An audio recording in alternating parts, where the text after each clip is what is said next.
ஸ்ரீமன் நாராயணீயம் 60ஆம் தசகம். கோபியர்கள் ஆடை கவர்தல். மையல் கொண்டனர் மனம் பேதலித்தனர் தையல் அவரே யமுனையின் கரையில் மலைமகள் உருவம் எழுதித் தொழுதார் நிலையா உன்னை சரணம் புகவே. செயலும் பெயரும் மனதில் பதித்தே மயக்கும் வெளியர் மயங்கி நின்றார் உமையவள் தன்னை உருகிப் பணிந்தார் தமது தலைவனாய் நீ வர விளைந்தே.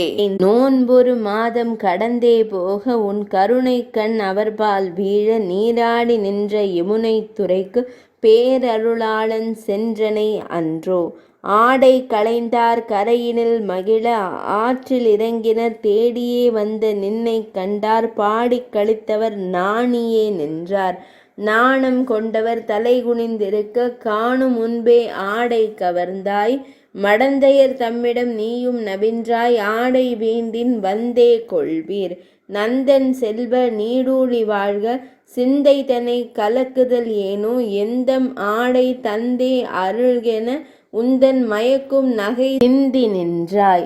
தூய மனத்தோர் கைகூப்பி வந்தார் மாயவன் நீயும் ஆடை கொடுத்தாய் உமது மனதின் எண்ணம் அறிவேன் யமுனையில் நிலவில் விடை கிட்டு வென்றாய்.